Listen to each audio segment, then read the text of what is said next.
Imagine leaving your body and next thing you're in Antarctica, seeing things nobody ever talks about. And what another journey, an elemental being shows up and guides you through realms you didn't even know existed. My next guest, Laura, is awesome. She calls this the spiritual highway, a place where focus and belief unlock whole new realities. But what she discovered there may change the way that you see everything. Like always, please subscribe, like, comment, anything, whatever you think, please express it. Everything helps the channel and helps me do more content like this. Let's jump into it. Okay, brilliant. Laura, so happy to be speaking to you this morning. Thank you so much for agreeing to come on the show to share your story. I'm super excited to speak to you. Me too. I'm excited. Yeah. Fantastic. Fantastic. So I came across you initially when you gave a testimonial on Darius's YouTube channel. Oh. I'd love to just start there. I think the line that struck out of me and and many other people was when you said that out-of-body experiences were the absolute spiritual highway. I think it's a great line. I'd love to start with just you talking to us a little bit about what drew you to them in the first place. So why did you start? Why did you decide to start to learn? Yeah. Yeah. Okay.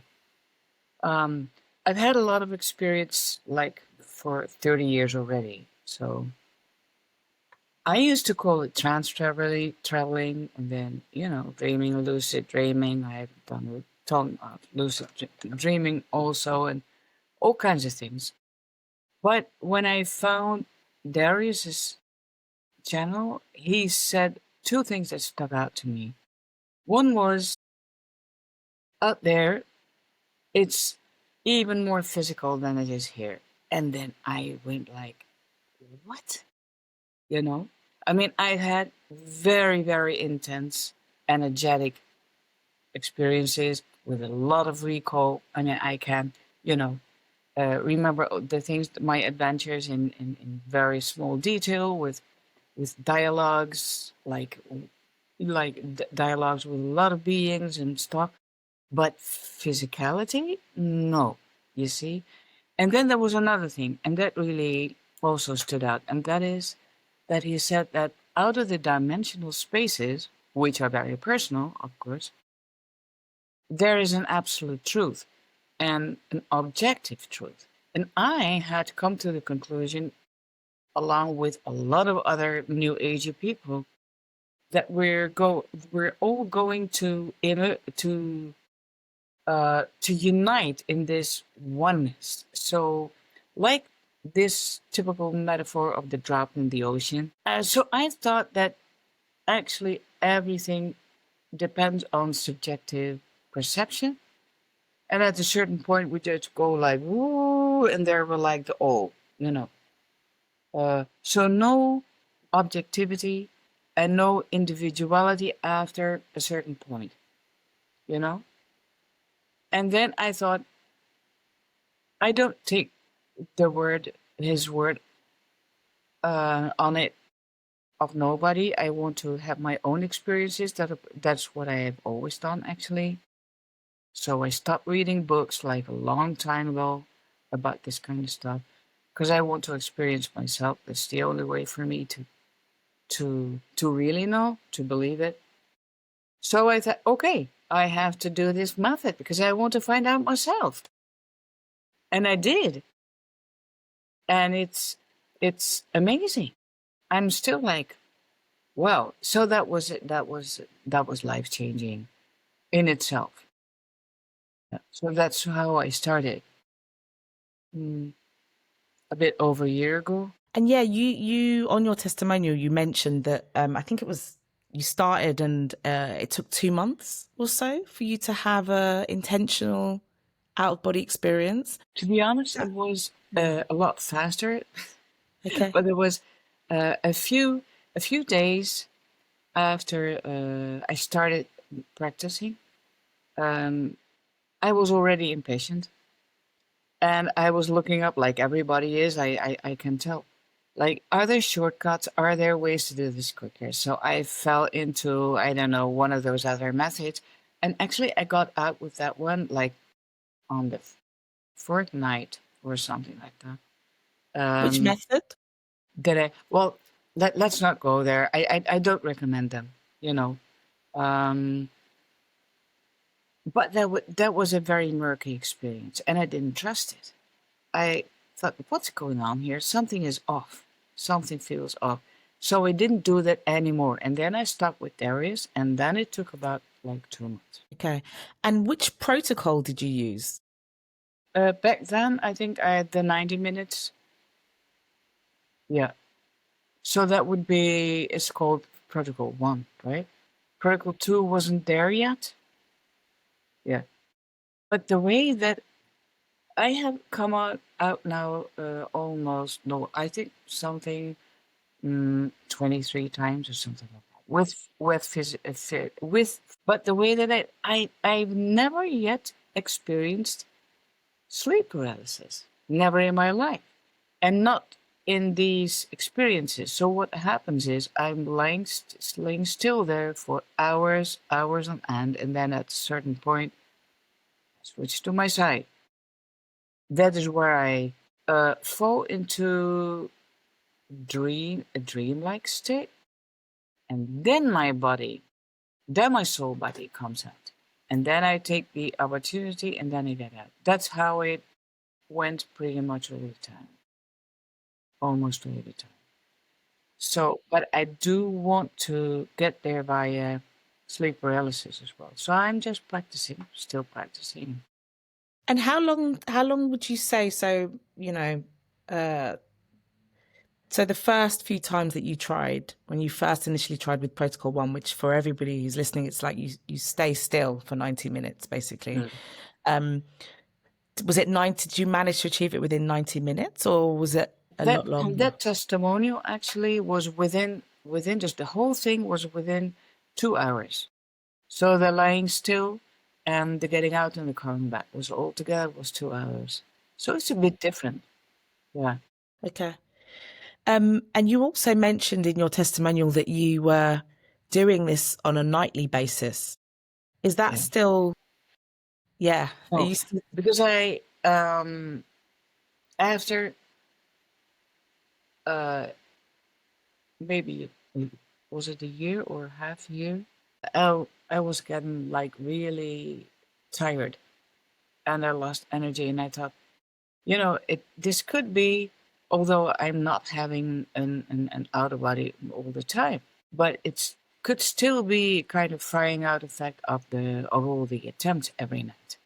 So then I decided to cut those down to a few times per week, and that also there was emotionally. Okay, I found this on the web for a few times. Check it out. Oops, what was that? What's that? It's my Siri. What the hell? Sorry, hold on. Okay, it's gone. Okay, Yeah. so I was saying. So after quite some time, I had this idea that, oh my God, this fatigue all the time.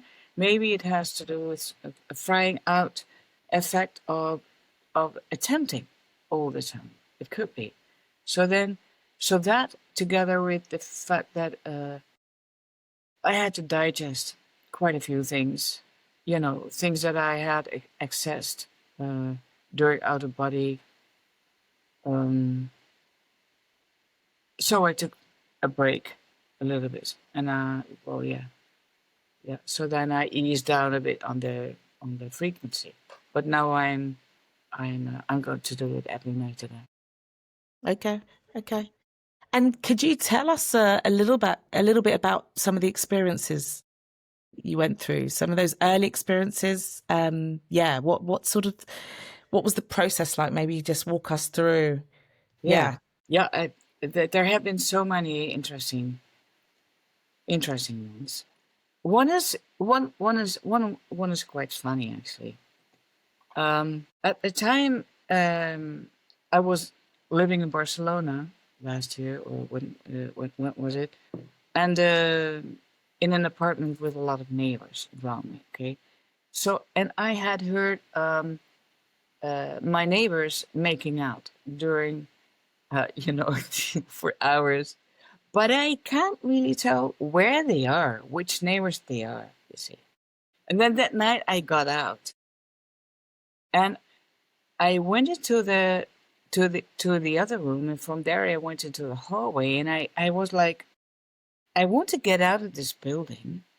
I know I can't fly, no problem.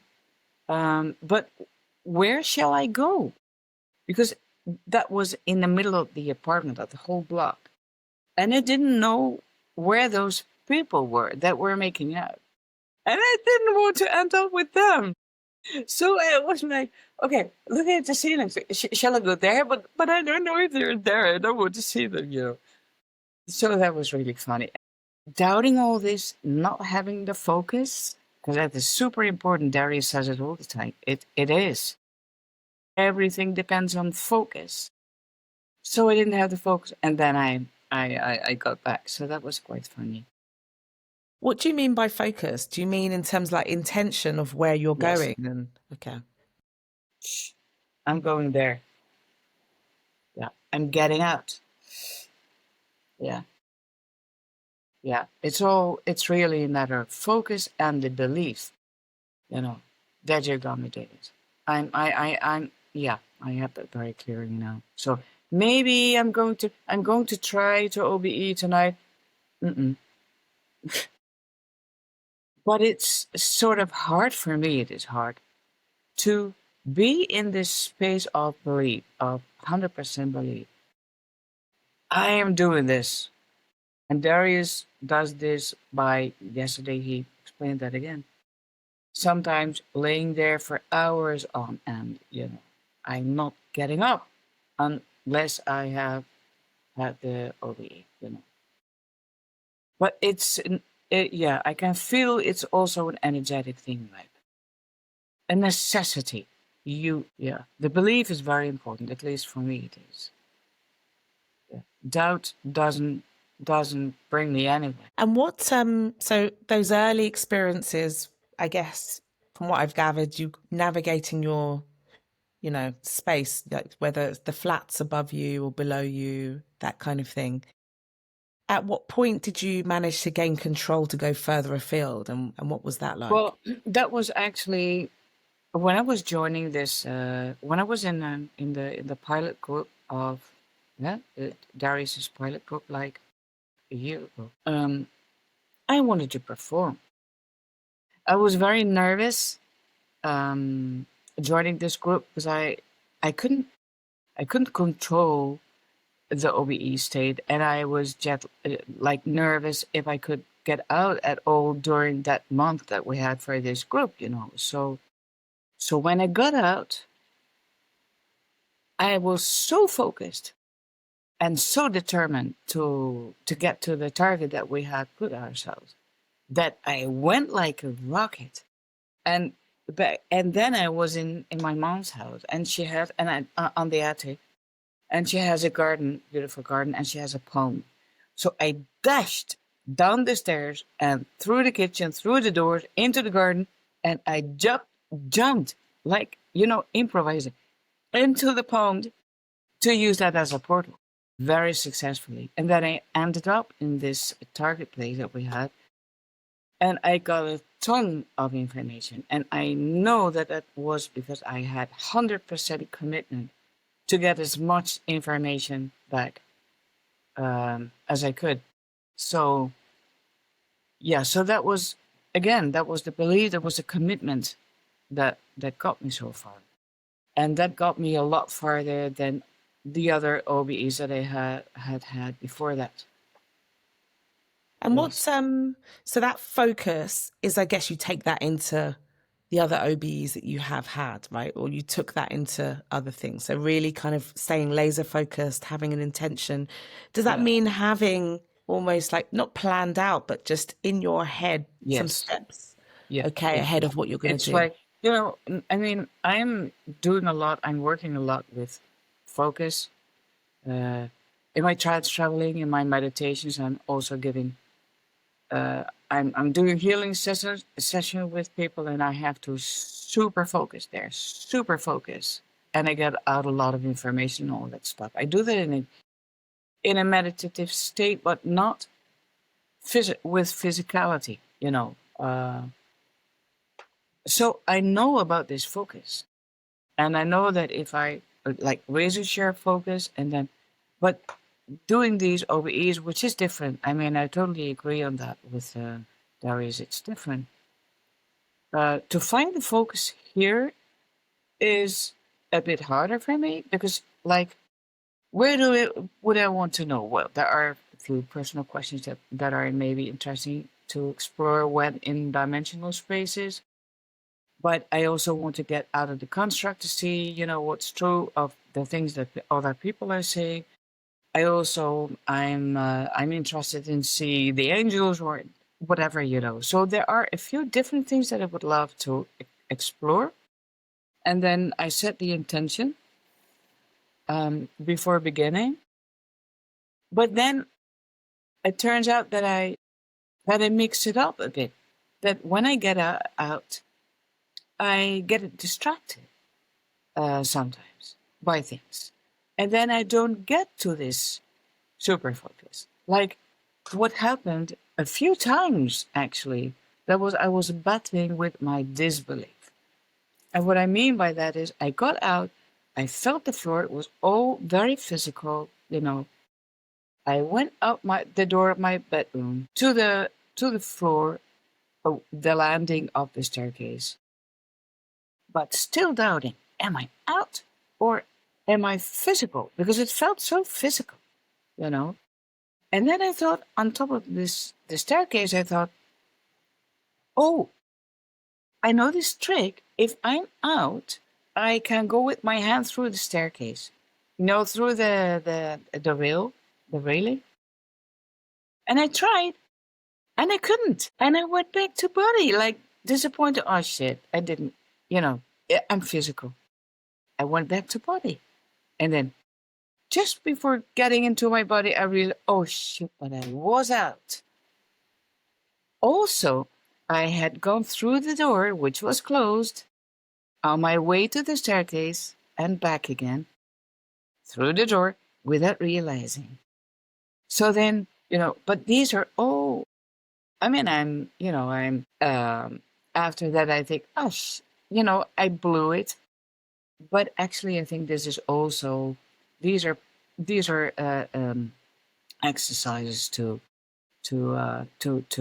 yeah, to get used to this state and to understand what we can do and what we cannot do.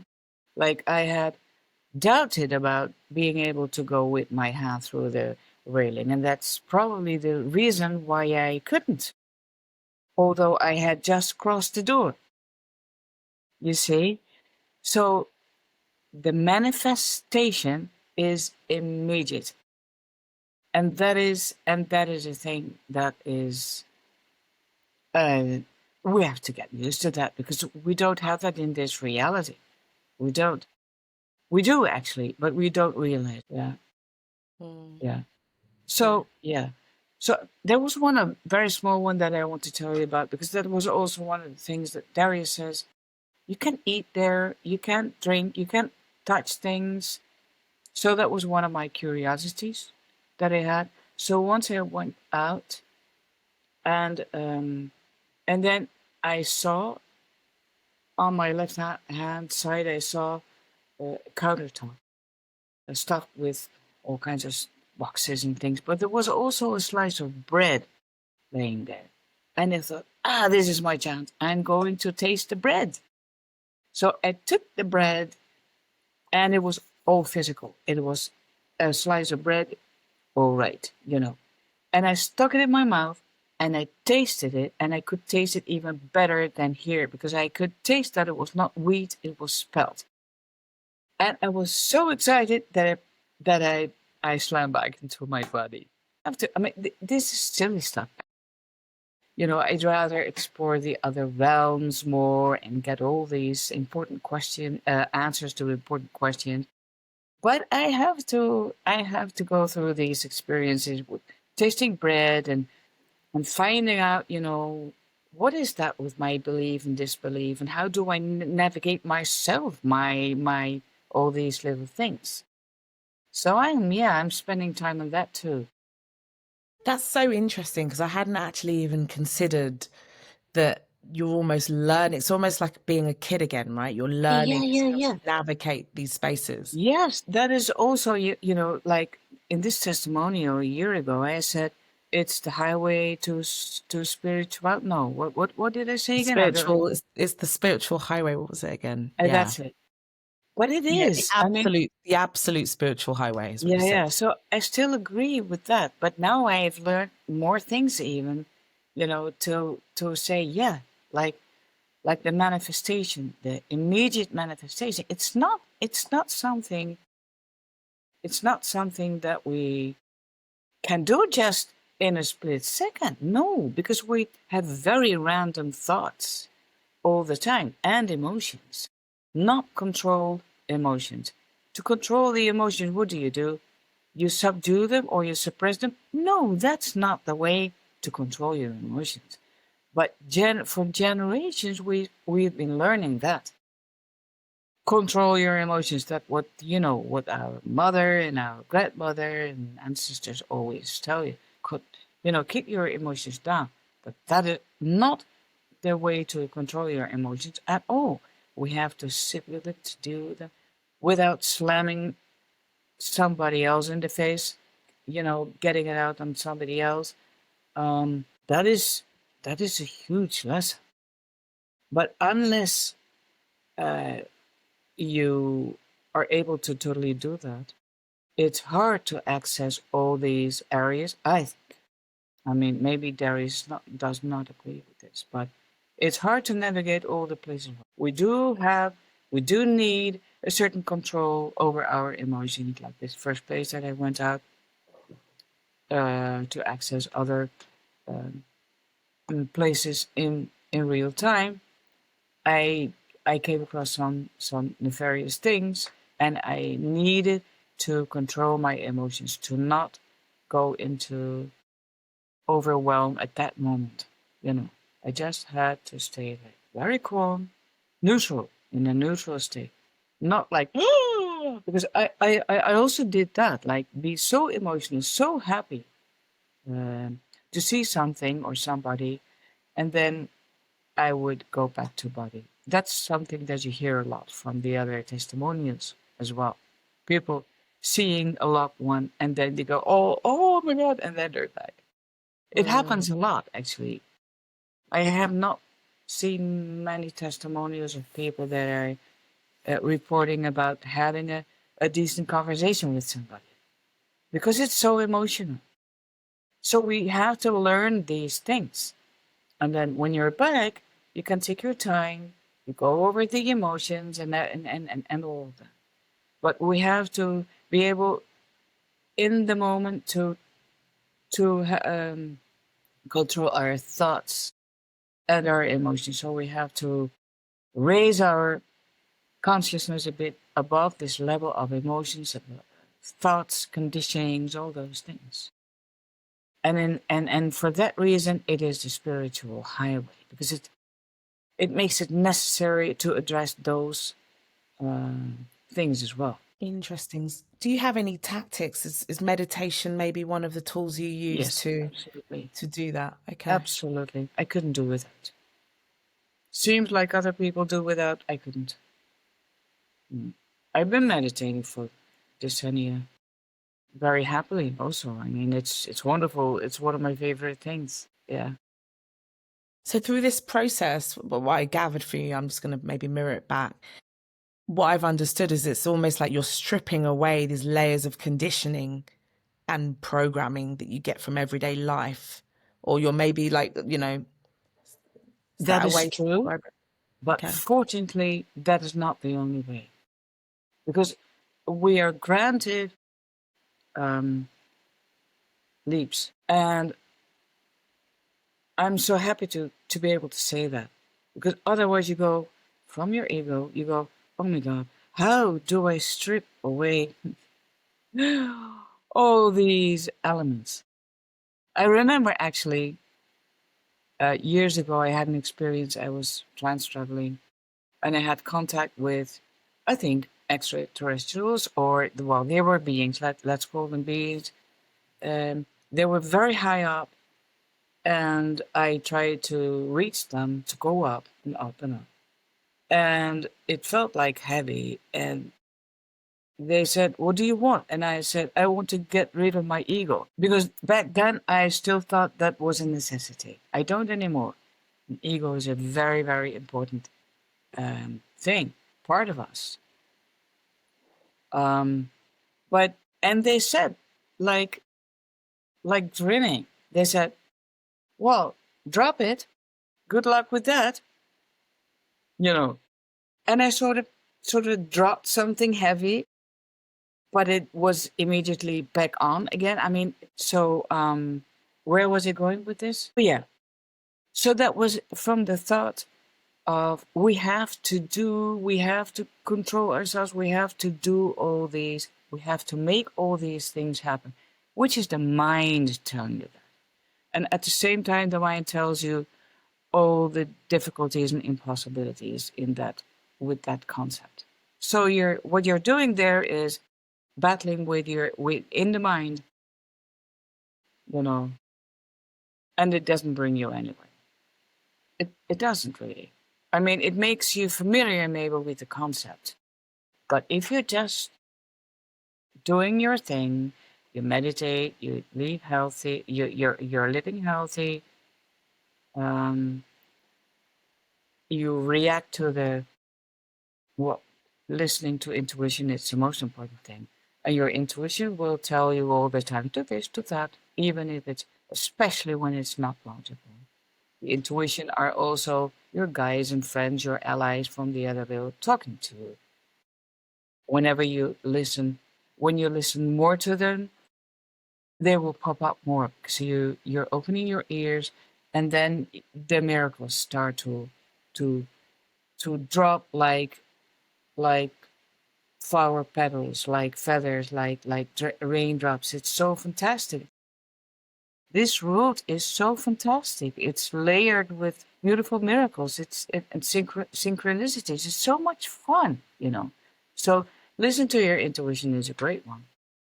And then at a certain point, you will notice, well, for everybody it's different, right? But for me, it has been like that some meditation or some experience out of the veil or um, something helps you shift.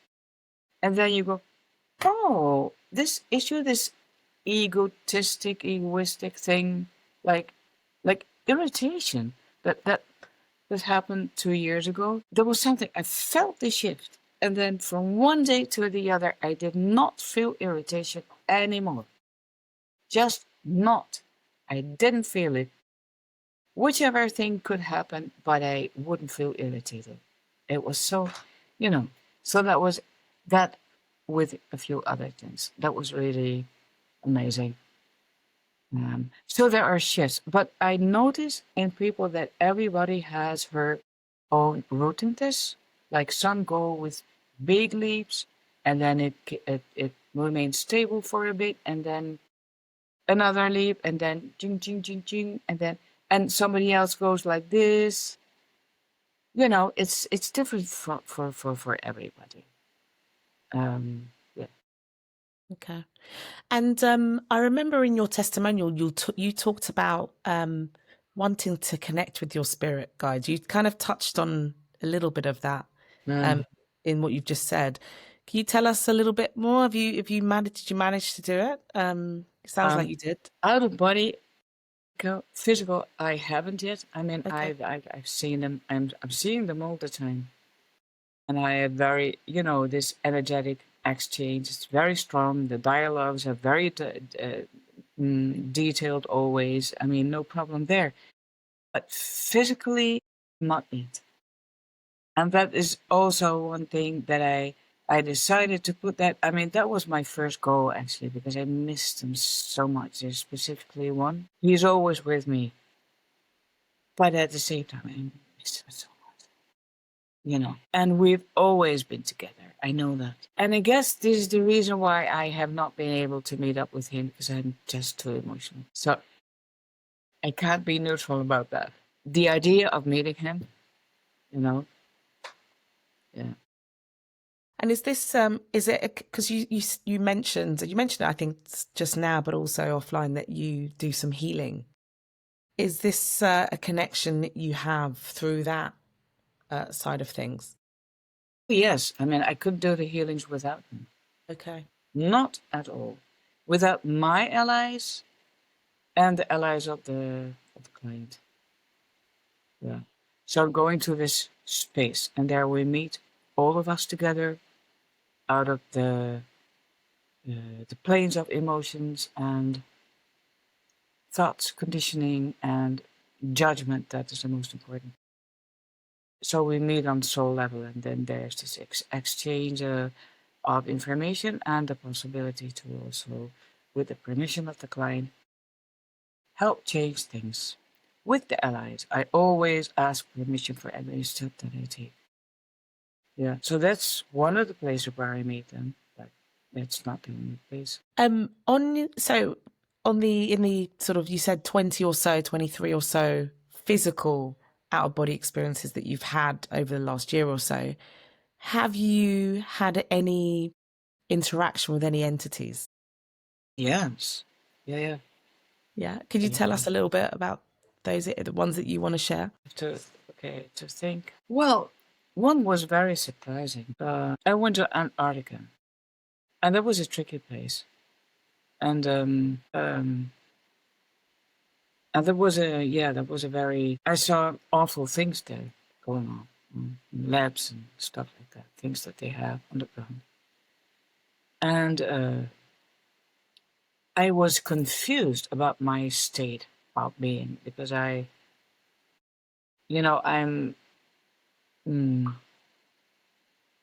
used to lucid dreaming, to all these other forms. But I was confused about, can I be seen? I didn't want to be seen.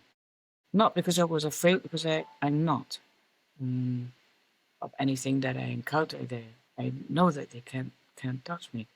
But I didn't want to be disturbed in my exploration. I didn't want to be stopped in my exploration.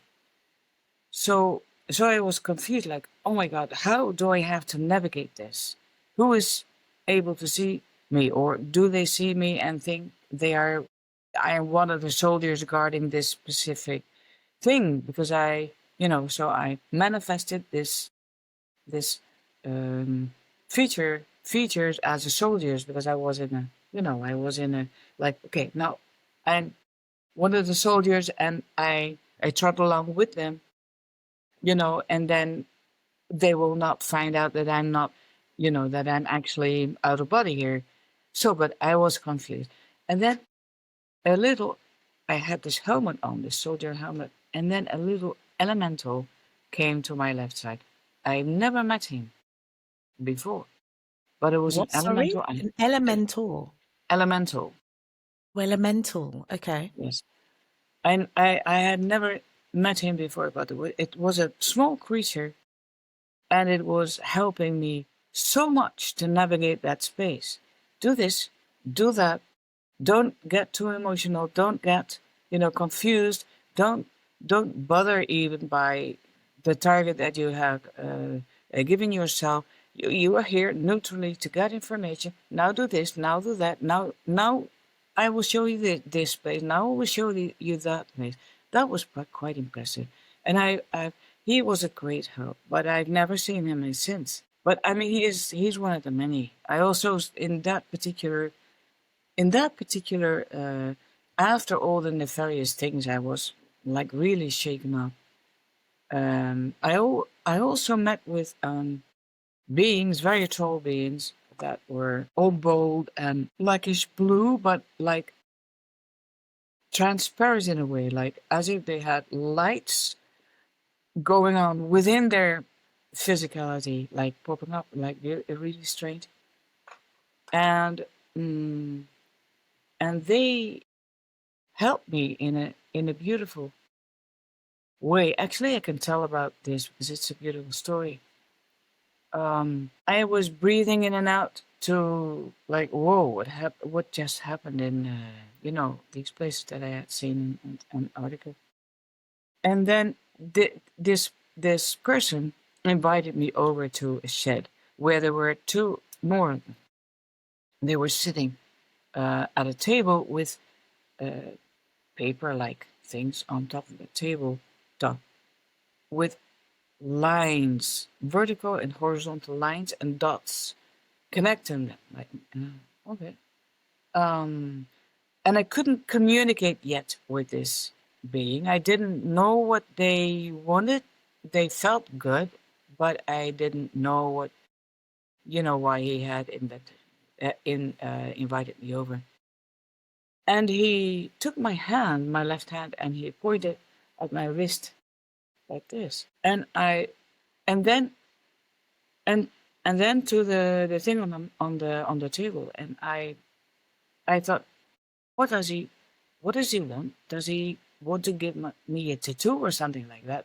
I don't want any of that, But then I understood, and the telepathy came in. And then I understood that this was their writing, their way of writing. And he said, you, like a very personal uh, place here in the wrist, like you can feel the heartbeat, right? I'm here. God. I found this on the web. Sorry, I don't know what happened there. This Siri thing came up again. that- It's so weird. Yeah. Sorry, say that last bit Yeah. again. So he pointed. Yes. Okay. So he pointed at my wrist, and the wrist is a place where you can feel the heartbeat, right? And he said he pointed at my wrist and pointing at this tabletop with the writing on it. And I understood, oh, I have to understand to get to know my own handwriting, my own energy signature, my signature, in order um, to control the OBE more, to navigate those areas more, because that had been my desire. And he reacted to this deep desire in me. And he gave me an answer to that. Like, how do I get there? You get there by knowing your own energy signature. Now, that is a thing that never had my attention much, because I'm naturally tuning into other people's energy signatures. I feel them. Um, you know, I'm always focused on the energy signature of other people, but not of my own. So that was super, super useful information. So that was one of the experiences that I had about it Okay. with other beings. And just obviously to share what you're happy to share, but obviously going to Antarctica, big thing. Yeah. Did you have preconceptions before that Well, were you completely hear, dismissed? you hear, and you see on YouTube also. You hear certain things that you can't know if they're true or not. But I saw a few things there that I had not seen before, and that got confirmed during all the year afterwards. Because that experience really changed me. It changed my life in the sense of I saw a lot of things, different spaces, labs, a pyramid, things that they were guarding buildings where there was weaponry being developed of a technology so much more advanced than that we can even uh, fantasize. So I saw a whole lot of things, and it made clear in one night. It made clear totally for me that this plane of reality is organized in a very different way than we think.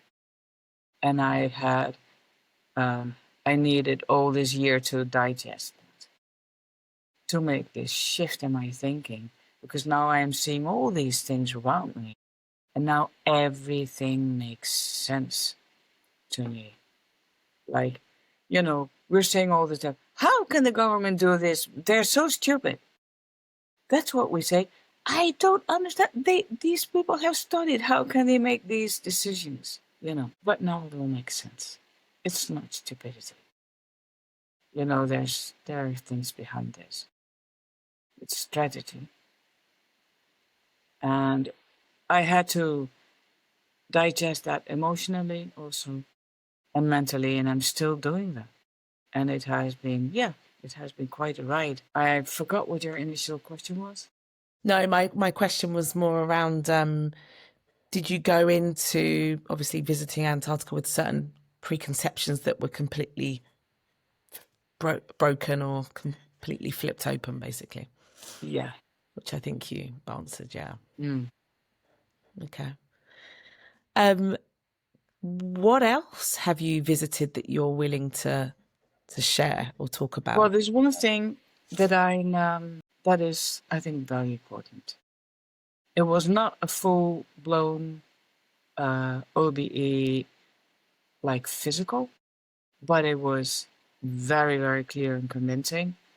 When I was preparing myself for a session, when I prepare myself, I go up, up, up, to reach this soul level where I can get information without any judgment. And normally I go to a certain space, a healing space that I invite the client into.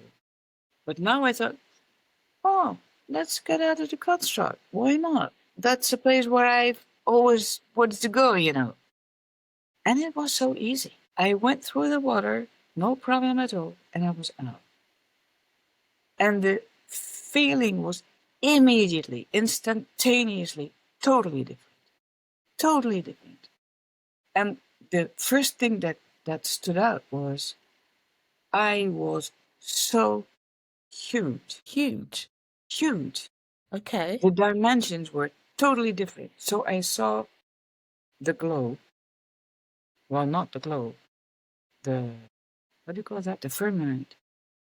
Water. I saw a ball of water, to be very exact.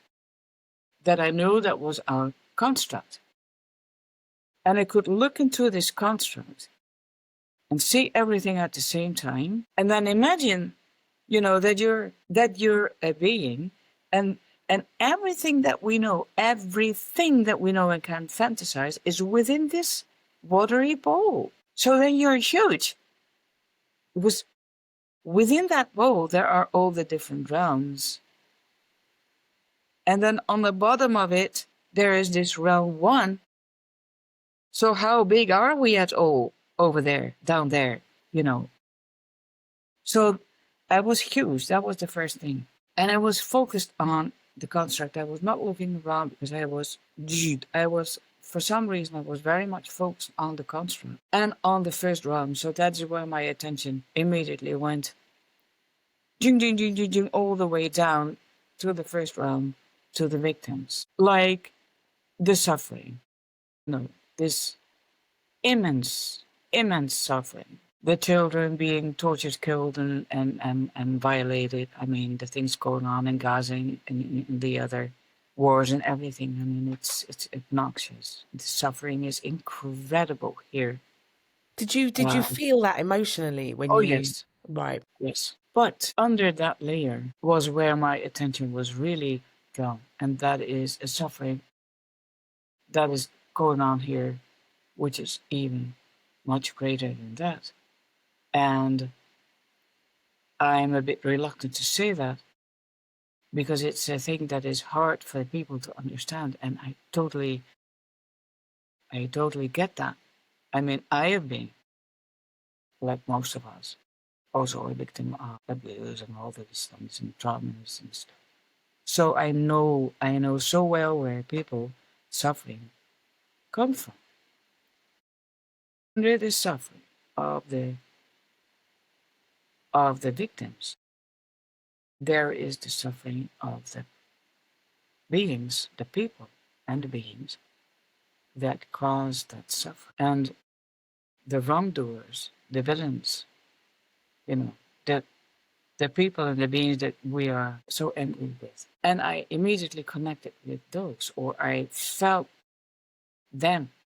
And the compassion that I felt with them was so huge, and I understood, I felt so clearly how big their suffering is, because they are cut off love totally. There is so, there is a complete poverty, complete loneliness, complete lack of love. And I also saw, like, what are they doing to themselves? Because every snippet of evil doing that they do to other people, they do actually to themselves. And how do you want to get rid of that? How do you want to forgive yourself for that? I mean, the compassion with those was so enormous, and that also got me back. I mean, it's very hard to, when you're out of the construct, I found it very hard to go back, because it feels so good, and I'm not even going to try to describe that, because there are no words. The mind doesn't have words to describe that. An all encompassing peace. But my purpose is, down here to do my little thing to help them out, to help them reconnect. So it's a vicious cycle, essentially, right? Of pain. How so? Pain is what I understood of the Down perpetrator. there, yes. Down there, yes. Because the perpetrator are very much also the victims. So they're staying in this loop. And they have to break out of this circle, like all of us. Yeah. Yep. So that's where the whole reincarnation scam comes in, and all this karma bullshit, and and I trust that we are breaking free of this. We are. You talked about it earlier, but you also mentioned this on your testimonial about the need to see objective truth, or to get to objective truth. What objective truth would you say that you have been able to take from your experiences so far? Well, those experiences make you feel like this is truth. No matter what anybody says, this is truth, And then when it gets confirmed by other people, because they have the same experiences, or they see the same things, that is where you go, oh, okay. It's not only my truth, it's also the truth of other people. And that is the value of this group. Darius is great. Yeah, it is. I do, it's a bit tricky, because when you're looking for confirmation all the time, which I have been doing all this year, you step out of belief of yourself into, only if it's being confirmed by somebody else it's true. And that is tricky. I have to stop this. But that being said, it's also valuable to hear other people say, oh, actually, yeah, I've been to Antarctica and I saw similar things, or which was, in real time, or I have been out of the construct and I felt the same. When I hear people use the same words, the same wording, but I also feel them. Once you have had a certain experiences on a feeling level, then you feel the people. You feel, you were there. You recognize them, sort of. Maybe not always, but yeah, a lot of the times. Fantastic. And what's next? What's next for you, Laura? Like, what's your goal moving forward with this? You said that you're going to start doing this on a daily basis again. Yeah. Have you got specific areas that you would like to try to get to? What would you like to? Good question. What I found out in being out of the construct twice was that I'm still very interested in what's going on within the construct. I'm not yet done with this place, it seems. So other realms would be good. The halls of Amenti. Yeah, Yeah, the halls but of Amenti. basically to get not what I really want is to get the process down, to be able to command. Night, I'm getting out. You know, getting out basically, and to have enough commitment to keep it physical or during all the time. So that is basically my objective. And the halls of Amenti, you visited, you Oh, managed yeah, a to, few yes, times. Yes. 3 times. A few Wow, times. a few Yeah, I times. would have Okay, to. okay. Yeah. Is there anything you can tell us about the halls of Amenti that you're willing to share that was of interest or different? Well, Or the, yeah, the thing that pops up, and why not, is I was with one of the people of this work group. He doesn't remember, but you know, it was a target of the group, so I went there and I was like, "Whoa, this is my first time in the halls."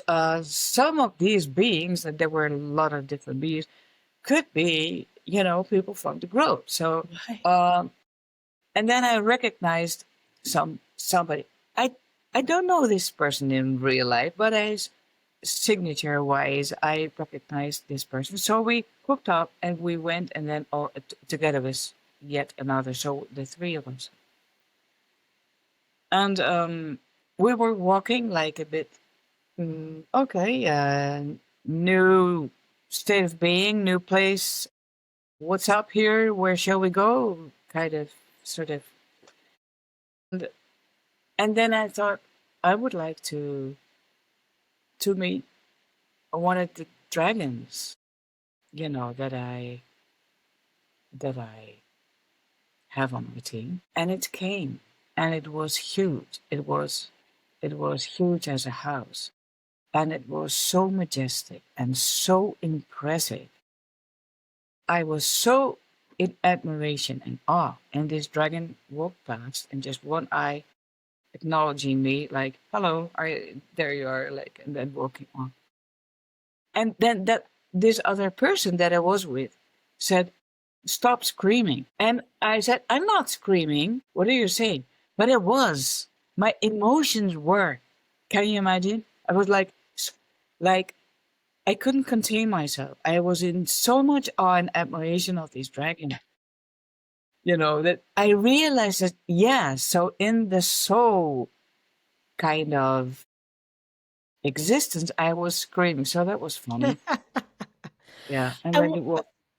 would you say that's the most? Yeah, was that the most surreal entity that you've experienced? No, but nothing is surreal over there. Okay, okay. I mean, I've seen a lot of things, but nothing is surreal. Everything is completely normal, although you've not seen it but before. But when you're there, it's just, I mean, for me at least, it was like, oh, okay, interesting. Oh, beautiful. Oh my God. Like, and then you feel the signature of those beings right away. What do you And mean by signature? yeah, yeah, good question. It's the essence. It's this individual essence of every being, and it's beautiful in each and every one, and it's very individual.